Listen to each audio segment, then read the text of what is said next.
I guess it's about time we actually address the question of how do you get the egg? Do I just click on it?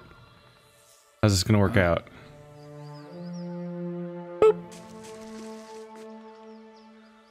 The cliff face is blackened and melted like candle wax.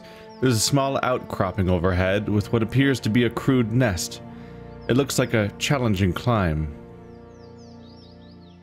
I do have a grappling hook, but also I believe in Adair to scale the cliff. You take another look at the cliff. There may only be space for one person at the top. Adair. Adair slowly ascends the cliff, taking advantage of crevices and spurs in the rock, and reaches to the nest. He only has athletics 5? Some of these characters just have certain stats that are so high that I'm surprised that Adair's only got 5 athletics. The nest is surrounded by glowing embers, twigs, and bones litter the area. An egg the size of a small keg is nestled among the detritus. It looks heavy and awkward to carry. Secure the egg with a rope and lower it. Adair ties a rope around the egg. You have lost the item, rope and grappling hook. Adair lowers the egg with the slow, steady motions. Once the prize has reached the bottom and settled into the dirt, Adair safely climbs down the cliff. Good job, Adair, you badass. We just keep you for your rock climbing and your ability to get punched in the gut and not fall over. So it helps us tolerate the occasional casual racism. Oh, that was a bummer. All right. So we've been to the cave. I guess the next thing is this, whatever this place is, which I don't even know. I'm not here for this reason. It's just here, and I'm like, all right, we'll check it out. Same thing for the egg. Maybe there'll be a guy that's like, yo, go get there's a dragon egg, yo, go get it. This is crazy. It's cool. It's nutso. And I'll be like, oh, yeah, I got that already. Sorry, I was exploring. Sorry to steal your thunder of this hype machine. Yeah, the raiders, yeah, 2 of them ran off when I was like, yo, I'm really good at doing a killing on people. And they're like, oh shit, this sounds bad. And they ran away. And then the rest of them fought me anyway, when half of them were gone. They could have lived. They could have just been like, yo, no, bye. But then they fought me. This effigy is made of several crooked sticks tied together with rough twine. It casts an ominous, flickering shadow on the wall.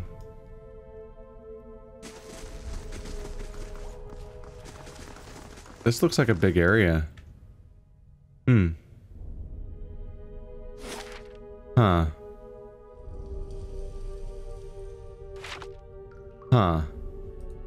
You know what? Let's not do this. You must gather your party before. I'm just wondering if I'll get story context for this later. Kind of like how I might also get story context for the dragon egg. I was here for the troll, the ogre situation. So let's go resolve that. And then I might get sent right back here anyway. But at least I'll have more of an idea of why I'm here. Because the egg was just one quick fight. But that looks like a big, longer thing where I'd like to have more context for why I'm doing it. If I finish the village and nothing happens, then I'll just come back and do it anyway. But it'd be nice to go in knowing why I'm there, if there is a reason to be found. Sound good? Sound good. I'm trying to alter my... I've already explained this a lot, but I'm trying to alter my approach to certain RPG things. Because it's really easy to pick everything up like a quest hub, like you're playing an MMORPG. But that's how I process quests efficiently in a game where I don't care about the quests. Because like when I play World of Warcraft, I pretty much just click on the quest. It's like, okay, kill 30 boar is cool. Like I don't even read them honestly. And I played WoW a lot. If I ever do a series on vanilla WoW when it comes out on Monday, which is yesterday. Looking at the schedule, when this video comes out, it'll be yesterday. If I ever do cover that in some way, I might read the quests and try to actually understand what the fuck's happening to some extent. Because that's been a thing where I just kind of haven't. Right, you. He who lost the piggies. I don't know if there's actually a turn-in when I don't kill it. Can I just lie and say I did? He won't know. Welcome. Nope, we're gonna be honest. I convinced the monster to leave. You won't be seeing him again. He balls his hand into 2 shaking fists. His face starts to redden. That son of a Orlan whore. The thing devoured my entire herd. I want it dead. I want to mount its head on a pike.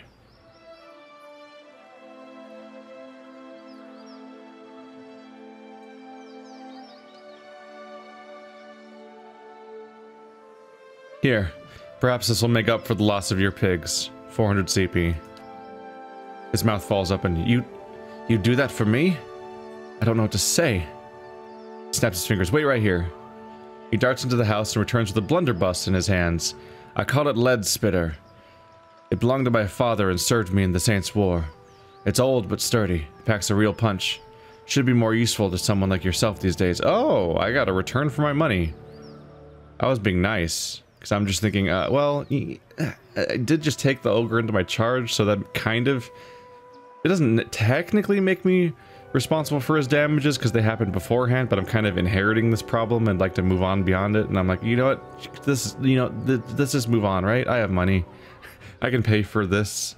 Because, admit it, I figure he's probably not like emotionally bonded to the pigs or anything, it's probably just the fact that it's his livelihood that's screwed up. He crosses his arms and looks at his piglets. And now, to get back to the business of rebuilding my herd, only... He takes one of the pigs and gives it a quick examination. This runt's still looking too small. I don't expect to get any good litters out of it. And I'd just as soon have it weaken the rest of my stock. Why don't you take it? Gives me one less mouth to feed anyway. The piglet trots along to you. Its pink snout wiggling. He rewarded me twice. Damn. And I got a... So out of this quest, I got a pig pet, an ogre to guard the keep, and I got Lead Spitter. Wait, you just gave me a blunder... You just gave me the exact item type I just started using on this character, and it's a unique. Wow. And here I was planning on enchanting this thing. So very slow, for range 8, projectile 6, interrupts weak. So those are all the same. The damage is higher, about 50% higher per projectile, so that's good. Does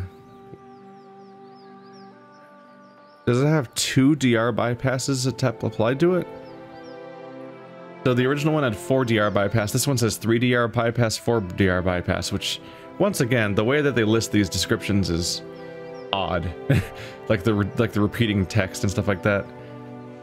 I guess it's just that they can't it's like the vanilla text plus the upgrade text of the enchantments or custom things, and then they just don't math them together or anything. So it's got 30% bonus damage from damaging 2, and it's got 7 DR bypass, which is a lot because it only does 8 to 12 damage in the first place. So it goes right through shields entirely, which is nice.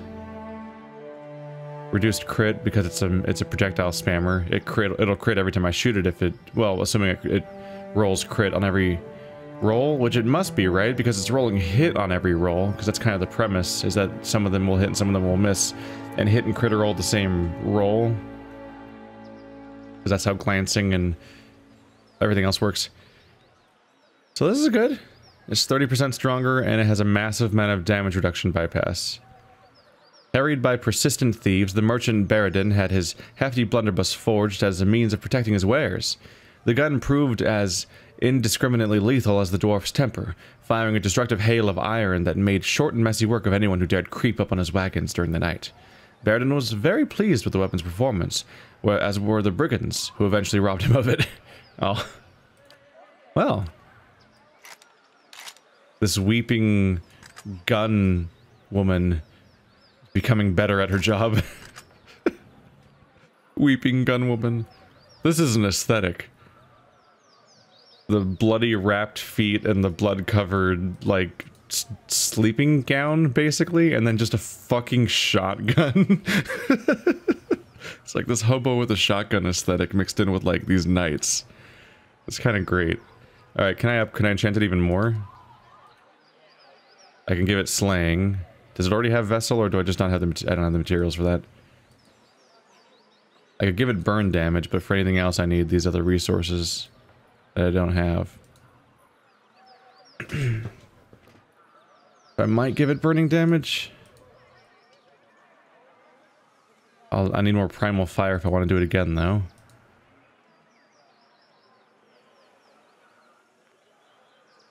So fine would have given more accuracy. Oh, level 8 is exceptional, so I can't even do exceptional yet.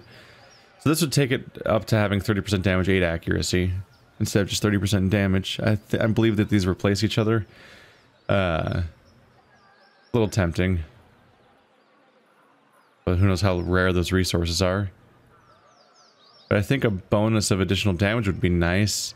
But over specializing in burning across different characters could be negative, but it's also the only one I have the materials for so far, so not the worst. I don't know how much I can get primal elements necessarily. I'll go for it. It's not a... It's the biggest cost I think is the primal fire lot. Yeah, deer caps are just around. Agate I get from time to time. Agate? Agate.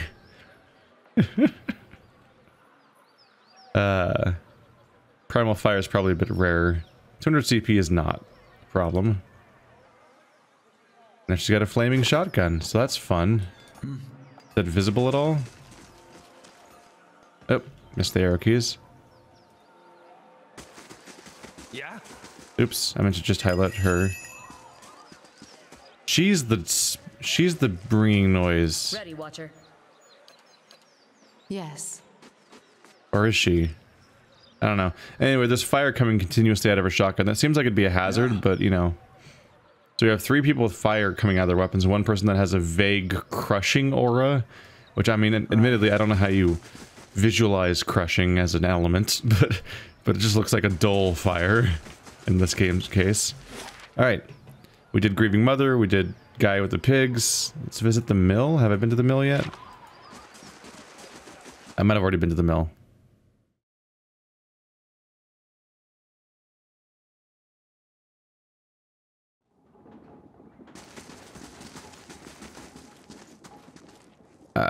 Oh yeah, I think I already looked in here and it's just a generic mill with quote villagers in it that are not unique people.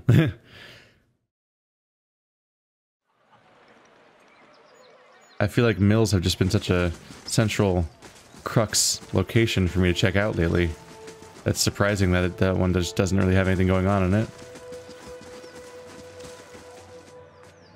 The Dracogen Inn. Dracogen Inn? Drukagen Inn. Wingardium Drukagenos...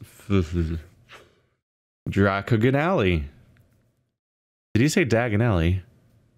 Oh no.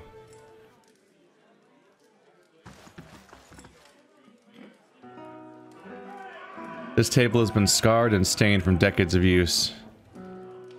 Did they ever explain that, or was it just a massive coincidence that Harry Potter managed to say a shop name that happens to be in Diagon Alley, so he was already going to the same place just fine, but it was like, but he just randomly mispronounced it as the wrong thing, but the thing he randomly mispronounced was also in Diagon Alley by coincidence, just to get him isolated from the group for like an hour to have a different scene. That was, it's like Diagon Alley or something like that. That's a hell of a coincidence. Find her. Surely even you can understand that. We're decent folk, my lord. Perhaps you should leave and check the wilds.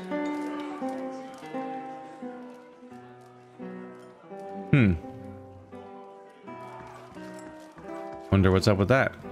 So we got Dangler, who runs the inn. We got Lord Harond. Got a bunch of people that aren't real. And we got Sid. Let's start with the innkeep. Hail and well met.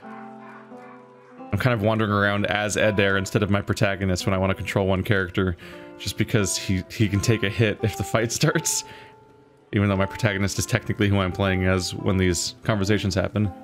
The innkeeper digs inside a mug with a dirty rag. His eyes under his thick brows are tired but watchful. He gives you a quick nod as you approach the bar. Don't see many travelers these days. Something I can offer you?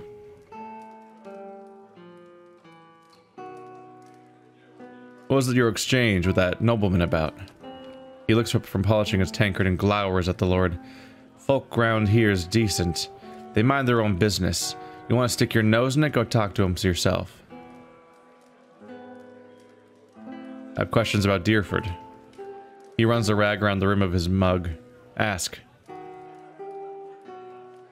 Have you seen an Orlan named Nyfre? He jerks his head at the stairs. Twitchy lady, that one. Oh, she's here. That was easy. Or was it?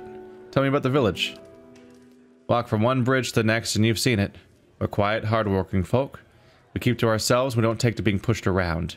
He glares at the well-dressed man standing off to the side. Used to be a castle here. Built by some family of Adirran Thanes back when the Empire first came. Only one tower is still standing, and that's part of Triggle's shop now. Sid, that bard by the fire could spin you a yarn if you're so inclined. Who lives in Dyrford? Not many anymore. Hard to keep people around when everyone here is birthing Hollowborn. But we got a few who stick around and do business. Triggle's the leather carrier, Henja crafts potions, and Winfirth trades in general goods. Rumbald's a pig farmer, or was, anyway.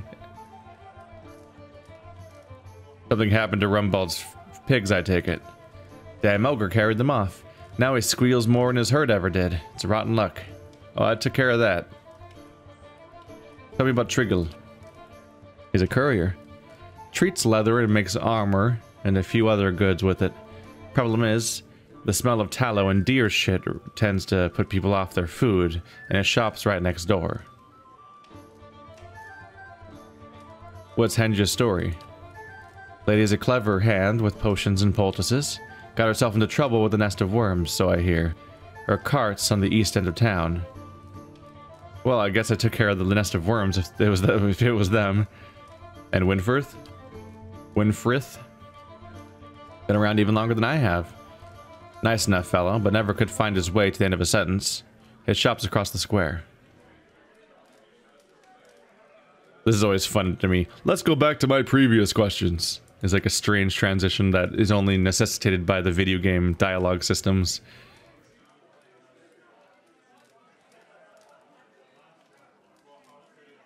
You said you don't see many travelers. Of course not. Why would they come here? We got bandits on the road and an ogre in the forest, and that yapping fool Rumbald will tell you. As that rapping fool Rumbard will tell you. Worse yet, hasn't been a healthy child born here in over a year. Most kith that come here is just passing through. About that ogre. No one's seen hide nor hair of it lately.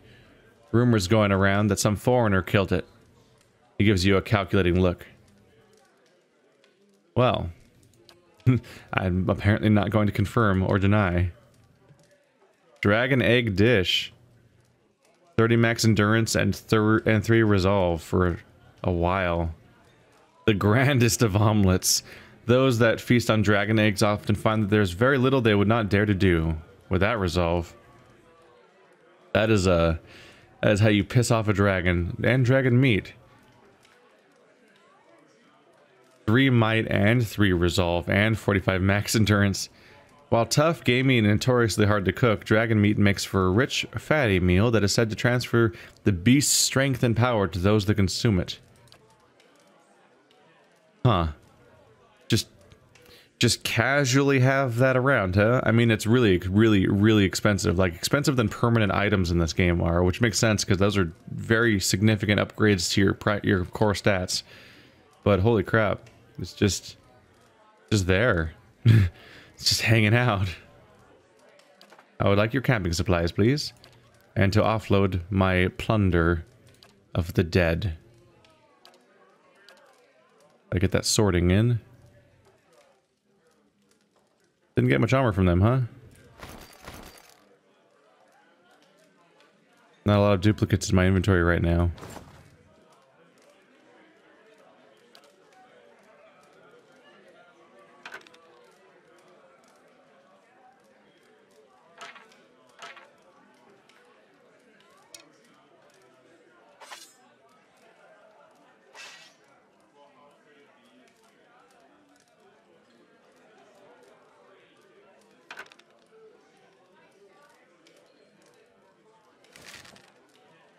It's a lot to sort through.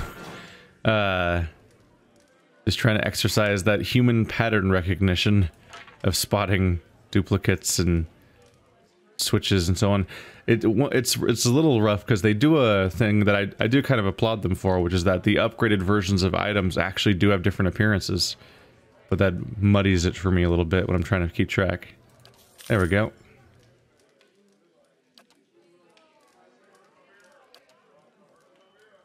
Level 5 adventurers are over $1,000 now. Rough though, if you want to customize a character, you gotta make somebody that's lower level than the rest of the party. So there's definitely a downside. And I guess they'd be permanently below your level, unless you hit the cap, if there is one. I got wine back here. Heavy, sweet perfumes emanate from the barrels. The stave joints are stained dark brown and dull purple. What are you doing in the kitchen? Dangler will get you sorted out with food and drink. Sorry, you were named character. I thought you might say something, and I guess you did. Good day to you. A redhead stands by the fire, tuning her lute and plucking its strings. She hums snatches of a melody as she goes. First time at the Dracogen? Normally, I'd have a song ready, but I haven't quite worked out this tune yet. I'm writing some chants about the founding of this inn. Say, are you interested in the story? I haven't finished the chants, but I could tell you about it all the same. Sure, let's have it. It was built in the time of Hadrit's rebellion. An Adiran lady, Thainu, once had a keep here. One of the towers still stands, but the rest of it is said to be buried under the village. Anyway, she's stuck. Oh, I bet that if you go through that locked door at the back of that guy's shop, you can access the keep that's under the village. Anyway, she's stuck into the side of the Empire. She's stuck to the side of the Empire? Yeah, and a contingent of Duke Hadrit's knights of the Crucible helped the farmers and colonists in the area to turn her keep to rubble. Oh, she sided with the Empire. I was thinking like physically stuck to the side, and I was like, huh? Just completely processing it the wrong approach. This inn was the first building that sprang up in the ruin.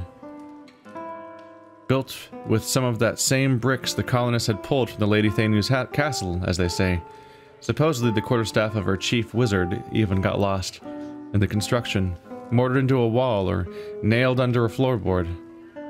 Anyway, the inn was supposed to be a haven and a meeting place while the locals built their new town.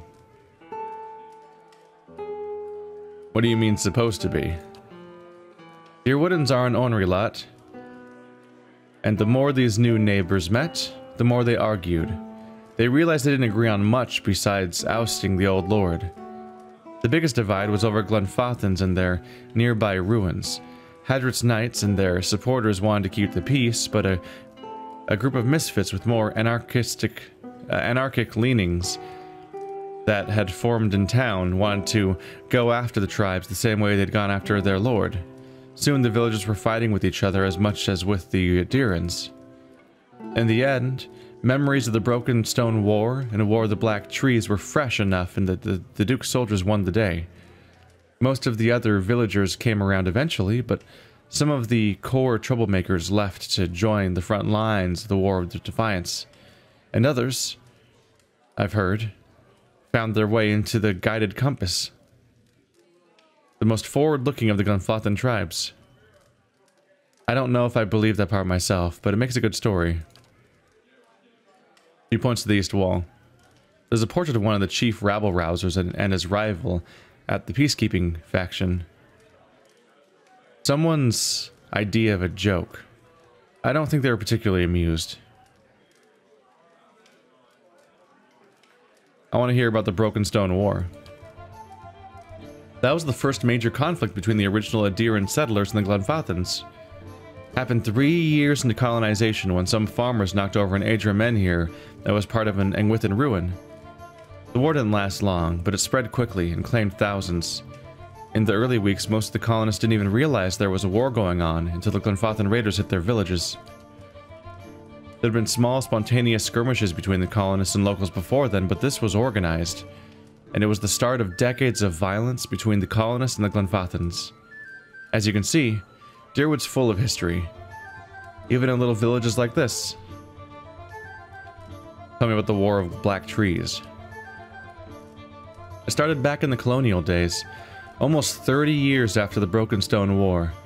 Even though isolated conflict still broke out between the settlers and the Glenfathans, both sides had officially agreed to peace. Edrung Hadrit, Admeth's father, was Graf at the time. As part of peace negotiations, he'd signed treaties prohibiting Adiran colonists from looting in Gwithan ruins. However, he'd been unable to outlaw the use of captured Glenfathans as slaves. What's a Graf? A Graf is the governor of a colony, and is subservient to the Adiran Emperor. The early leaders of the Adira colony in the Dyrwood, including Endrag and Admeth Hadrit, were Grafs. At the start of the War of Defiance, Admeth Hadret, that name will never be smooth to me and I'll always question the pronunciation every time, declared himself the Duke of an independent Dyrwood rather than a Graf of the Emperor's colony. It was the same term used for leaders of a newly independent Valian republics. Anyway, we haven't had a Graf since.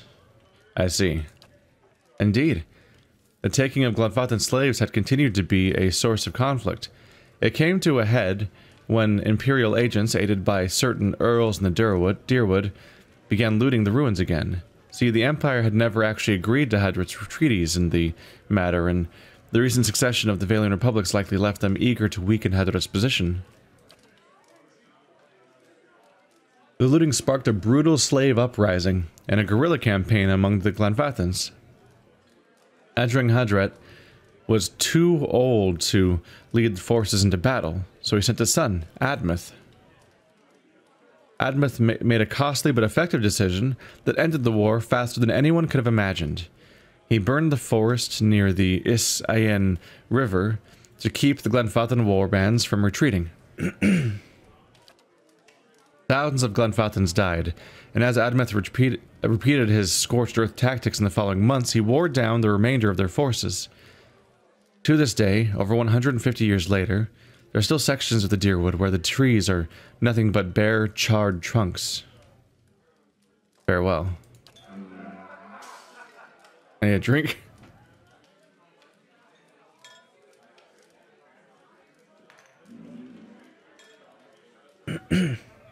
At this point, we've more or less eclipsed the original playthrough of this game. We've already done like triple the amount of content by doing tons of side stuff instead of just mainlining it.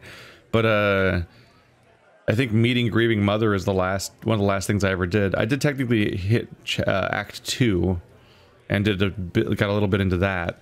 So that's Temple of Woedica and some other stuff we haven't quite done yet, but almost everything in that playthrough has already been covered at this point.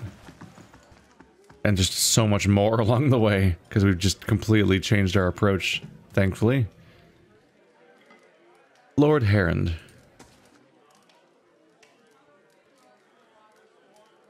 The man wears Adir-style robes. Simple but elegant. His fine leather shoes look like they were made for padding around indoors, yet they're caked in mud. He yanks at a lock of hair twined around his still gloved finger. His fine features are etched with anxiety. My child is out there. Do they not understand? Whoa. You okay there, audio? Why did that happen? My lord, we're doing everything we can. Unfortunately, these villagers... Beasts take them all. I don't care how you do it, but find her. Your child is missing, I take it. Yes, Lady Alice, my daughter. I've asked around, but nobody in this mud hole has any concerns beyond their swine. They turn my men away like beggars and seem downright pleased to be of no use. But you're not one of my soldiers. And you look like you're used to getting your hands dirty, if you don't mind my saying so. My lord, Harond raises a hand to silence the man. If you find her... He nibbles the thumb of one silk glove. Tell her I won't be upset with her. She can come back and all will be well. I just want to make sure my Elise, my child, is safe. Nothing in the world is more important to me. Okay, so this town has, this tiny town that barely has, it's just one little screen of space, has 3 characters to confuse with each other. I was about to say 3 missing women, but that's not entirely true. The grieving mother is just kind of here, but because of the story of the apparent child strangler, hearing about this grieving widow, hearing about the grieving mother who has like memories about being like a midwife and so on and so forth, definitely made me think she might have been the same character. And since she doesn't have a name, we weren't sure and for a bit. But then additionally, we have this character who was once again a missing woman in town. So we have two women that are being sought for in this town, and one that I thought might have been the first one, but that turned out not to be. So it's like, it's a surprising little, hang on a, you're just gonna fucking slip that in there, huh? Just all casual like. That's Felicia Day and Will Wheaton. just snuck into the middle of this game. Like, you know, like I'm not gonna notice. We'll get to that in a minute. I'd like to ask you a few questions about your daughter. Elise. Of course. Describe Lady Elise. She's a striking young woman, bears more resemblance to her mother than to me. She has auburn hair and delicate, well-bred features. She must be, 28 or 29 now. Tell me about her disappearance. We'd stopped in Dyrford for a few days. On our 4th evening here, I was making plans to continue our journey. Lady Elise was feeling unwell and went to bed. When I retired a couple hours later, I found that she had vanished. None of my men had seen her go, and no one in the inn knew where she was. Since then, my people have been combing the village, but we've yet to find a clue, and the locals have been no help. Oh, it's confusing. So when there was people standing around town talking about a missing woman, I took that to be referring to the first person that the people outside of town wanted me to find, who I already had mistaken grieving mother of maybe being, but now we have a different character, Lady Elise, who might have been who they were talking about in those conversations, so that might be the second time I've mistaken somebody for being the baby strangler. Why did you and Elise come to Dyrford? It was merely to stop along the way to Elena's rest. However, she took ill shortly before our arrival, so it seemed prudent to allow her a few days to recover. What's an Ina's rest? He frowns as if about to protest, but gives in with a sigh.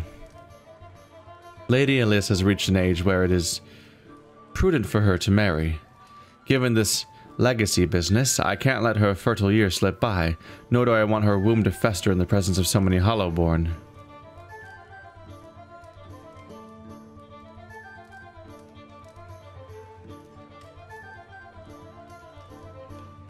It seems there'd be more potential suitors in New Helmar or New Yarma.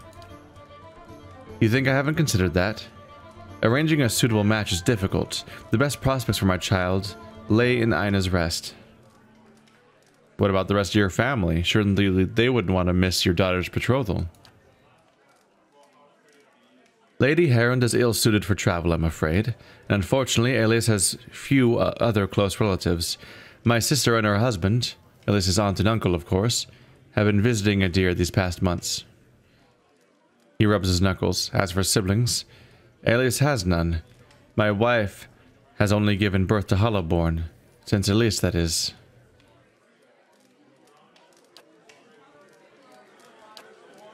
Tell me about yourself. I'm Lord Nestor Harond of Defiance Bay. My family has been prominent there since Imperial times. Our primary estate is on the outskirts of Brackenbury, but we have holdings in New Helmar as well. Those went to my sister and her husband.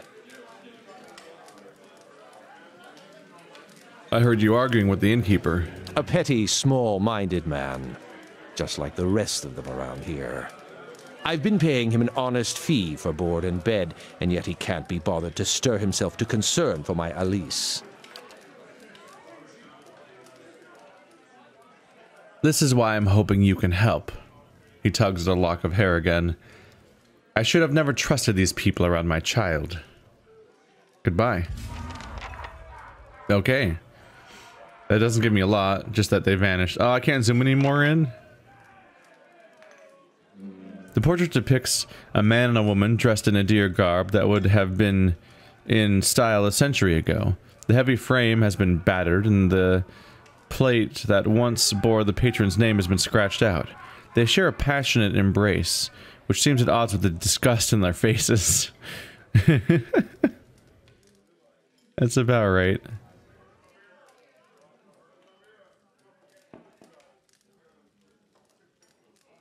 Is that also a reference? That looks like a video game logo. I can't make it out at this distance. But yeah, that's Felicia Day and Will Wheaton from the web series The Guild. Specifically, that image is from The Guild. They're from other things. Especially Will Wheaton. But, yeah, that was the beginning of Geek and Sundry and everything like that. Like, the YouTube channel. The YouTubes is infecting my video games. I used to watch that. I think it ended? The sculptor head looks as old as the end. Its leathery skin is cracked and bleached from years of exposure. That was one of those shows where every subsequent season kept getting further and further spaced out in its release date, and you can never quite tell if the show's over or if it's... or if they're making more, or if it's actually over from like each time, and you keep thinking that they're done with making any more, and then a new one happened.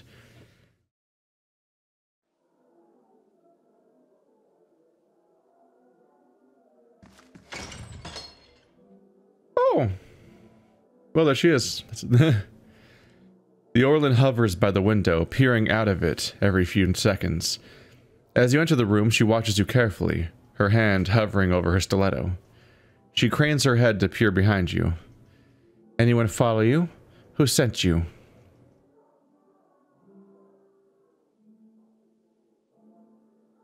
Someone told me you're responsible for heinous killings in Defiance Bay. Let me guess. Was it someone named Medrith? She draws her stiletto. It's a lie, plain and simple. I got on the wrong side of his employers, and now he's after me. But if you're here to do his dirty work, I won't make it easy on you. Relax, I just want to hear your side of the story. What story? The Dominoes came after me. I just happened to rob the wrong place. How am I supposed to know they'd already claimed it? Well, good news, I already killed the Dominoes, so I guess they can stop working for them and attacking you. Whoopsie. I don't think I really understood the scale of what I was doing until afterwards, when I keep hearing more and more about these Dominoes, and I'm like, oh, they're all dead, I think. Their estate is wiped out, at least. They attacked me, so I fought back until there was none of them left. Their approach of killing anyone who gets in their way really becomes a problem the moment they encounter a video game protagonist. She runs her hands under the hood and through her hair. It was an honest mistake. I'm just trying to survive now. And if you spoke with Medrith, you know where he's waiting. Please, help me get out of here. I'm siding with the Dominoes on this one. Would be hilarious given what's already happened. Go east. Medrith's waiting for you just west of the river. She nods slowly. All right, I'm trusting you. Don't have much choice. See if you can send him the other way. That should buy me some more time. She follows the hooded figures towards the stairs, giving you a final uncertain glance as she passes through the door. Little more experience. Well, I hope that she's somebody we can make friends with and have a mutually beneficial encounter with and all that, or something. No! It's volume 1. I'm pretty sure I already have read that.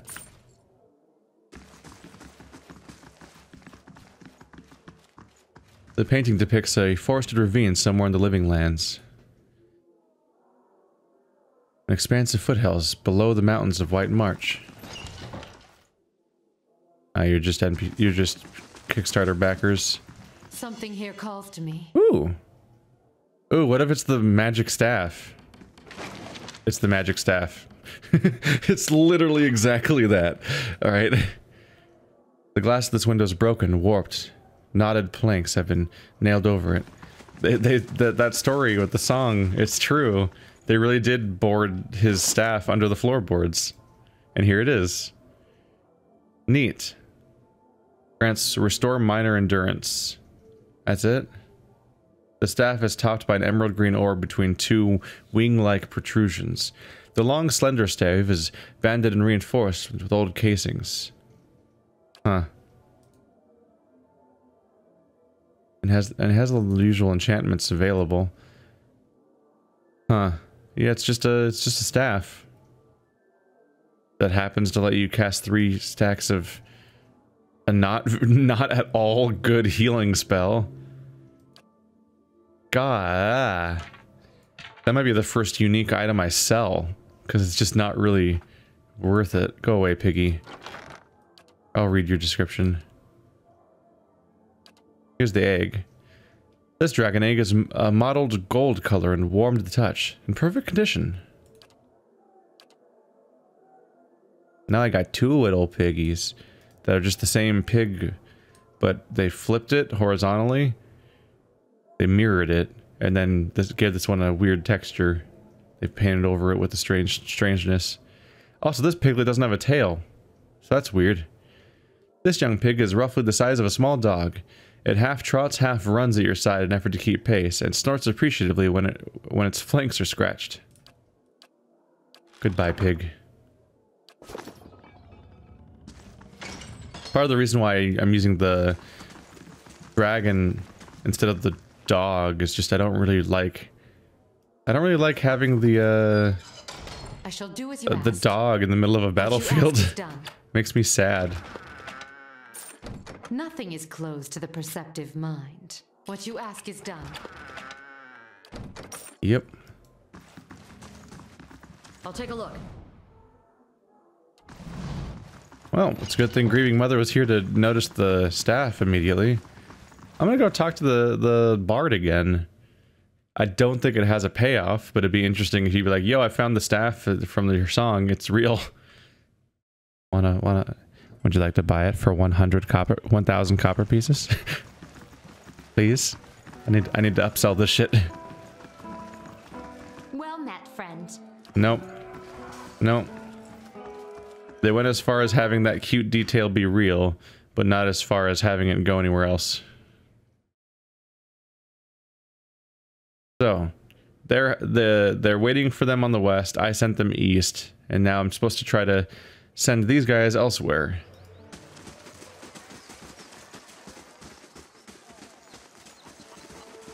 We were inherently suspicious of them from the get-go, and it has largely seemed to be coming true that they're definitely not who they say they are.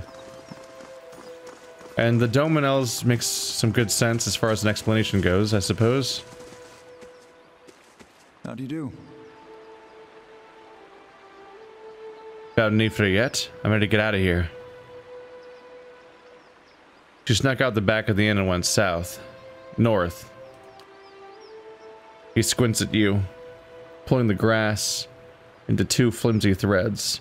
Did she now? And how would you have known that? Good job, resolve score. The innkeeper told me. Said the bed sheets were hanging out the window. She won't get far. He grins and hands you a pouch of coin. You've been most helpful. Let my employers at In-House Domino send their thanks. Let's go.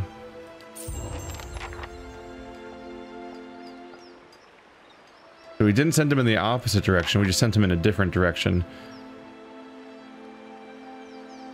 I lost 200 CP to bandits and only got like 100. Why are all of the numbers getting smaller, by the way? My taxes are shit. Why don't I have... Look at my security! I have 14 security points, 2 of which I assume are from the fact that I have the other guy now? Can I inspect it at all?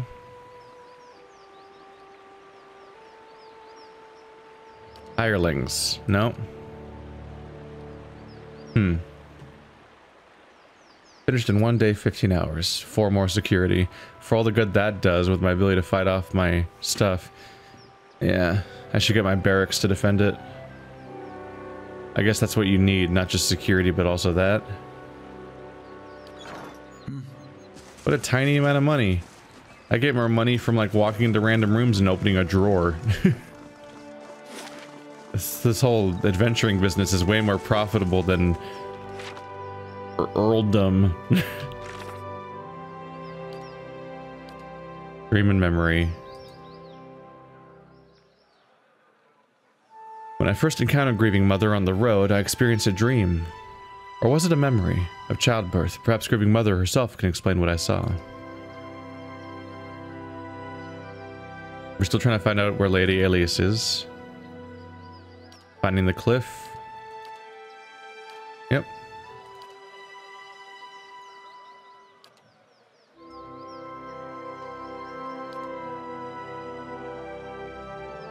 Interesting. Heritage Hill is listed as a freaking task, which I take as being lower than a quest, but it's supposed to be this giant undead problem taking over a whole district of the city. Huh. Your mind comes bearing questions, Watcher. I had questions for you. Let your mind speak for you. I shall listen past the words.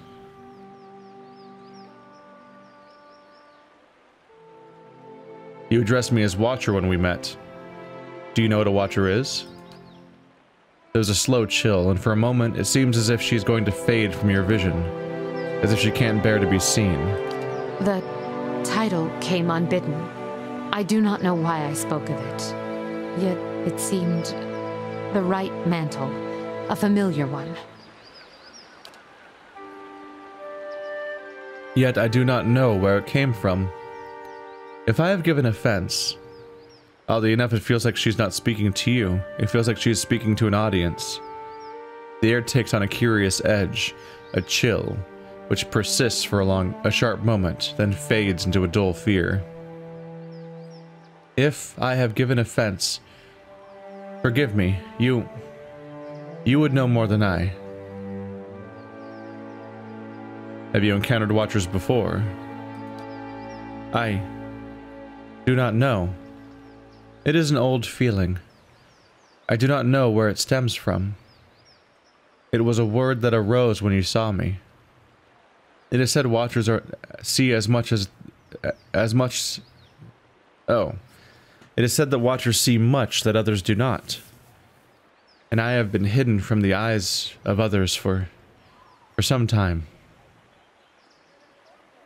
Let me ask you about something else.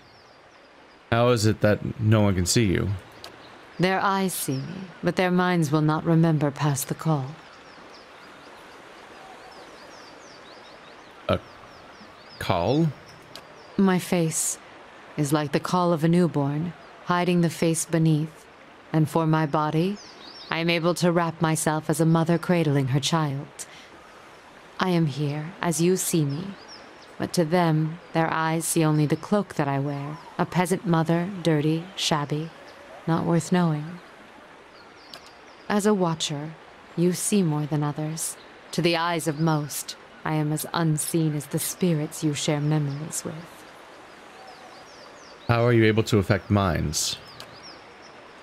I divert the flow of their senses down a different path, to a place easily forgotten. It is not unwelcome when one does not desire the presence of others. The surface of their minds register a figure, but the memory slips away. They see a woman, but there is no desire for conversation, no desire for any questions, and I have none to ask.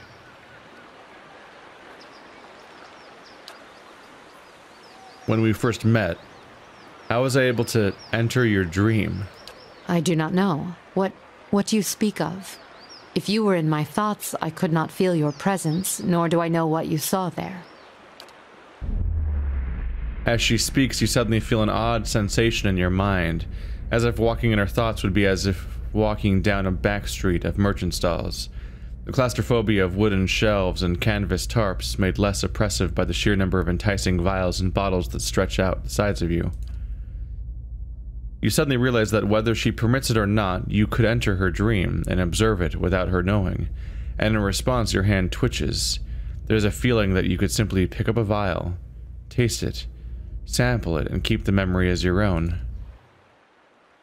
And suddenly you find yourself back in your present thoughts.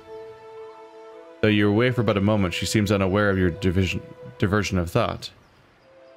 It may be one of your gifts, an ability to walk in memories as easily as someone walks upon the ground.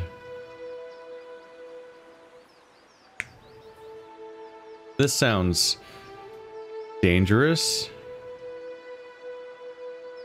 The level of temptation my character just expressed made it sound like he could fall into this memory walking almost like it's a drug addiction.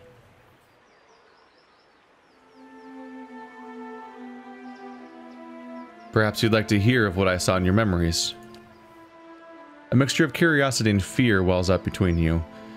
She raises her left hand, the chiming at her wrists quelling the rise within her. She's frightened, but curiosity anchors her. And what did you see in my memories? I would hear you speak of them. The dream, the memory I saw upon meeting you. It was you, helping give birth to a child. There's a silence, and as your breath falls still, you hear the faint cry of a child in the distance. A newborn child, almost exactly like what you heard in the dream. As you listen, the grieving mother raises both her hands, as if weaving, her wrists chiming as she does so. In a semblance of gentle turning, she provided while the newborn was crowning.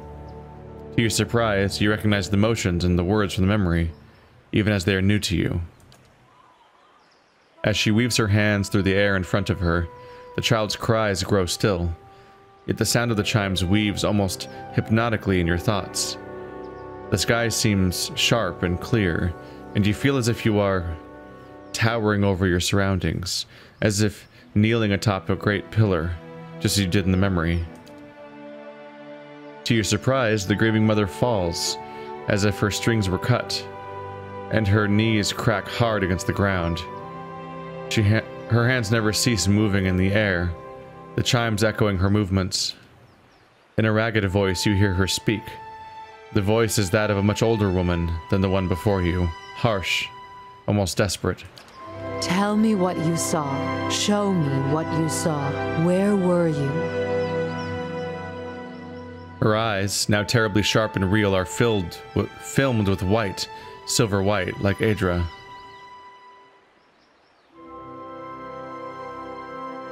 It was in the middle of a forest, atop a great plateau. The sky was clear, mist blanketing the trees. As she kneels before you on the ground, she whispers to you hoarsely, and even fainter with the distance between you. The stone of the plateau. Its color. Tell me its color.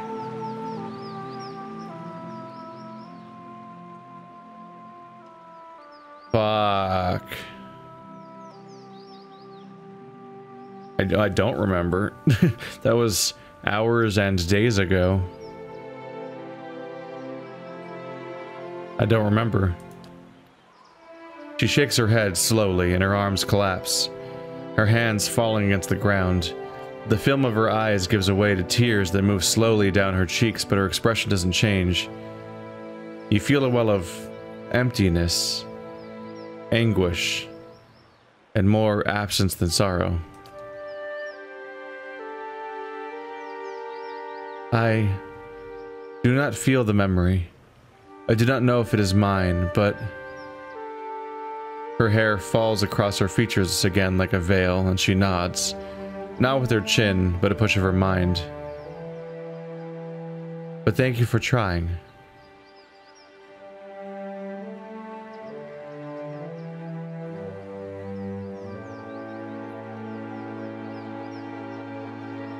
I want to talk about the birth memory again, help you recall it.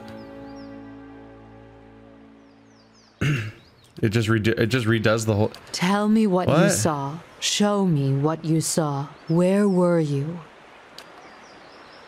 The stone of the plateau. Its color. Tell me its color.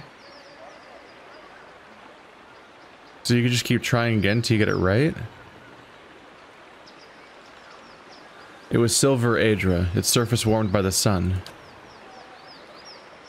As you watch, her hands rise above her. She clasps them, then cups them, as if feeling them for the first time, and she stares down into the cradle of her hands, and the chimes sound once, twice, as they swing with the movement. And what did these hands hold?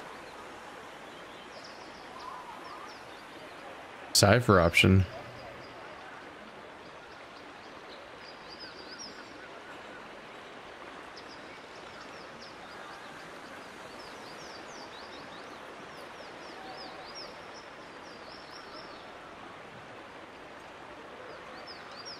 You don't really hold the chimes, they hang from you, more so.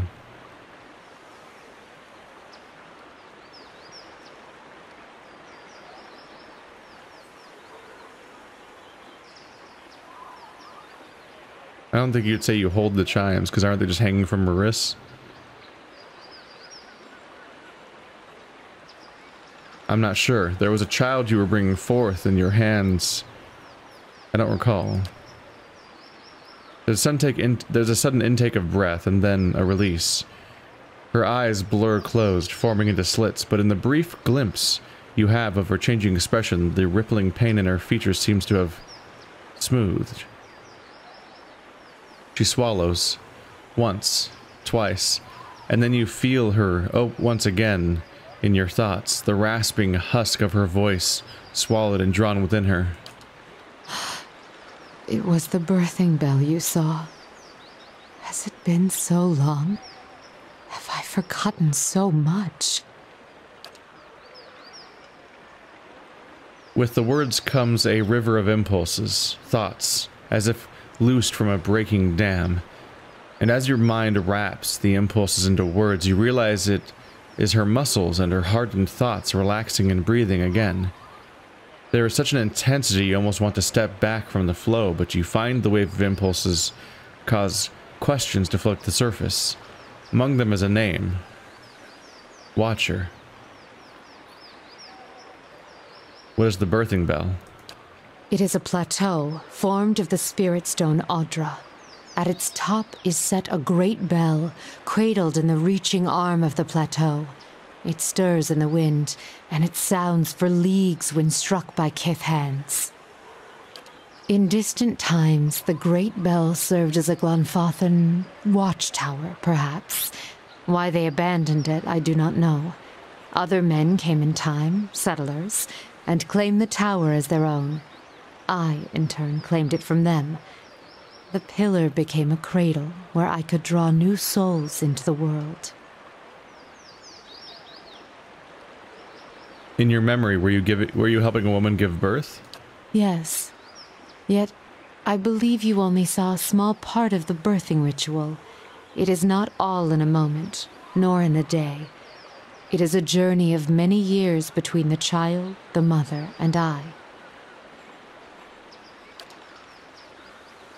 There was much I could do to aid the mother.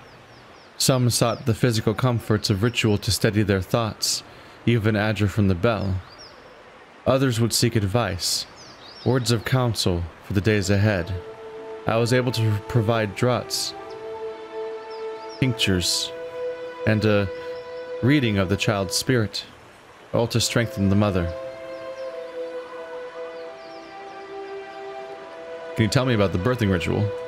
The ritual was one of many steps.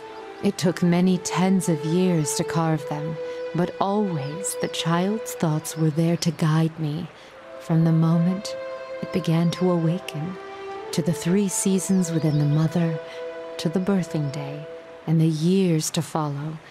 The child's thoughts, that is where it began. The expectant mother, I could often sense her thoughts, and those of her child, before she could. I would soothe her, free her from the panic of questions. I would sound the memory of the birthing bell atop the plateau in her mind, letting the memory of the vibrations fill my thoughts and hers. Often, the child's soul could hear it too, so the sound of the bell echoed in the mother's thoughts. You sensed the mother's thoughts. Sharing memories and thoughts can bond lives together, as can hardships, and most of all, the sharing of what is familiar. The bell itself provided shelter for such thoughts, opportunities to see deep into the crevice, hollows in the rock where one can find shelter, clefts where you can feel the Aedra all around you. As she speaks, you feel your legs, bent, crossed, and the warmth of walls around you. And blankets, woven thick, beneath you. Such shared images can bond souls even tighter, and allow them to draw strength from each other. You mentioned the ritual lasted years. What would happen after the birth? Once the pain is channeled away, and the mother and child breathe again, I sound the birthing bells on my wrists and allow the mother to hear the child's thoughts, their ringing echoing in each other's thoughts.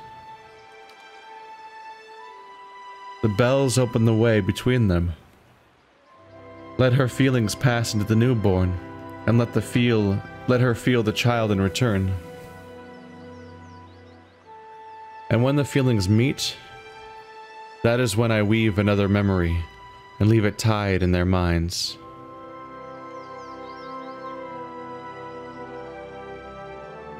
Do these bells play an important role in the birthing process? Yes, and for years after. I gave a set to the child after delivery.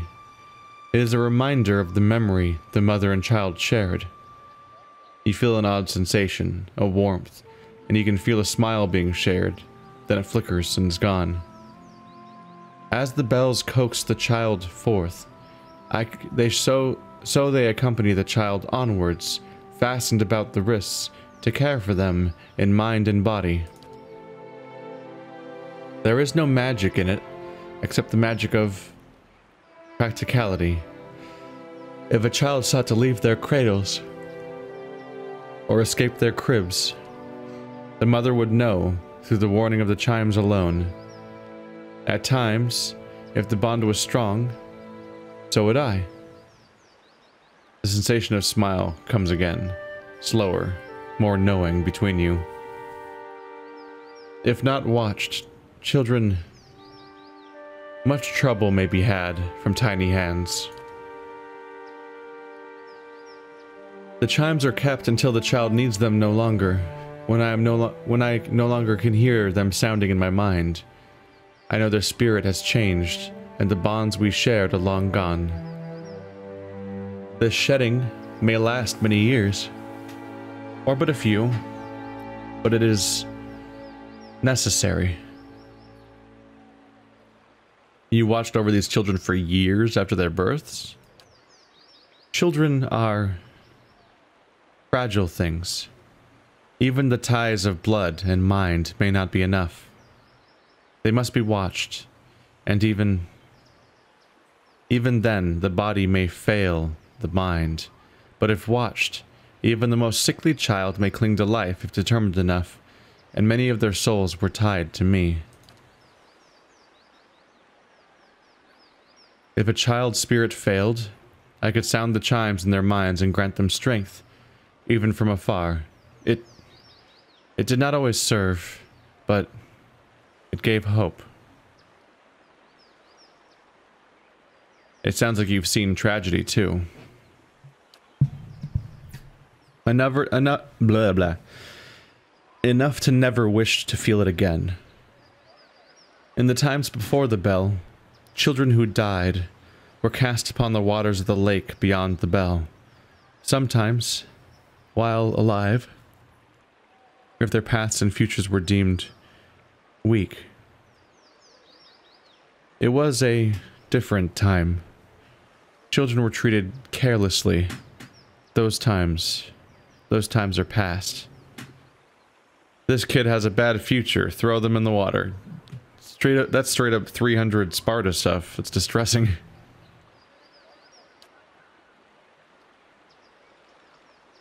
Why would you give a telling of a child's spirit? Many would come seeking their child's future, or a reading into the child's past, the lives its soul is said to have lived. There is a slow chill, and for a moment it seems as if she is going to fade from your vision, as if she can't bear to be seen, and there is a speck of fear, alarm. Such things are not mine to see. I meant no offense. Oddly enough, it feels like she's not speaking to you. It feels like she's speaking to an audience. We said this, yeah, we said the same thing before. You're frightened. Something about watchers. As the thoughts of watchers crosses your mind, you feel a sharp pain, stabbing, and the sudden burn of lashes across your back and shoulder, and then it is gone, and you feel the grieving mother before you, silent, almost fearful. Wary. I was something else, but because the title Watcher was cast on me, the word carried a weight I had neither earned nor deserved. The world seems filled with such titles. They distract, I think, from the actions of the person, from their strengths. Why did you believe you were a watcher? The world has many corners, and in some corners the name Watcher is more known. It is an easier title than others, and at times it is easier to wear. Placing a title upon what is unknown can dispel the fear of it, and I did not fight it. I even believed it true, though I knew little of the ways of Watchers. It even granted me strength. So it seems like she was in a place where ciphers weren't understood very well, so they thought she was a watcher, basically. And then she seemed to have been punished when it became true that she wasn't one. I was able to see the thoughts of others, shape them, and help guide souls. Watcher seemed enough, and the name seemed to matter little in the light of one's acts. But if they came to you to read their child's souls, what did you tell them? I drew upon the present. I felt the soul of the mother before me and used that to tell the child's path, to give it a voice. If only the thoughts of the mother and the emotions that lie beneath were mine to impart. I did, and so I used that as the telling of their child's future.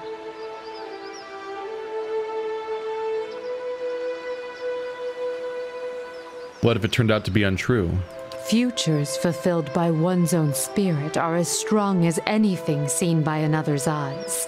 And if one draws from the emotion of the mother, it matters only when harm is done. And their lives I knew well.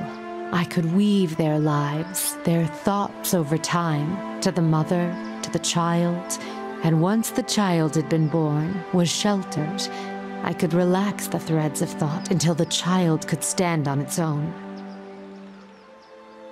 So, you shaped their thoughts, made the readings true. This is my calling, to show them the life I see before them, and even greater, make them believe it.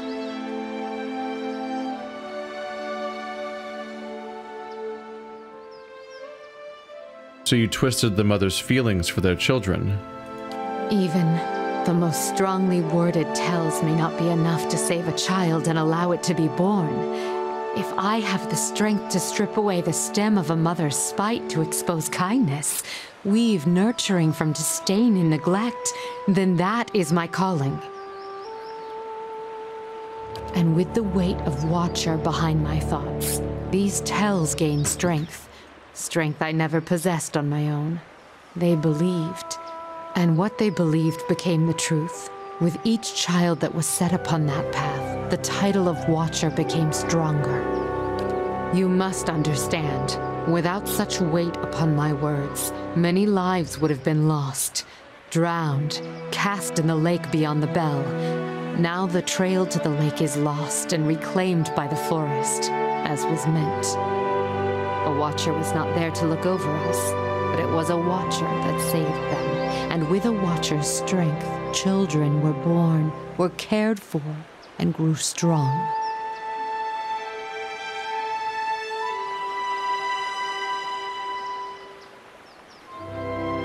I see. What use is a frightened will when a spirit is at stake? Would you let the fears of a mother end her newborn's life? You felt it in the memory, the weight of it, the importance of the child's life. It was a memory we shared.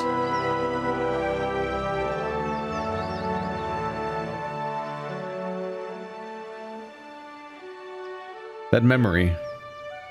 It's not the truth, is it? And suddenly there was a rasping cry across your consciousness. She raises her hands and you see the chimes draped from them, yet they make no sound as she moves. A greater good was done, and children were saved. It is a choice you may be forced to make one day, and when faced with it, you will make the same one.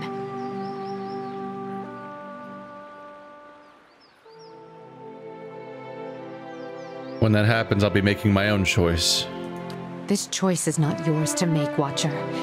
You will do as the world needs, as its children need. It is greater than you and your twist of sight. I wonder if she's foreshadowing the ending or something.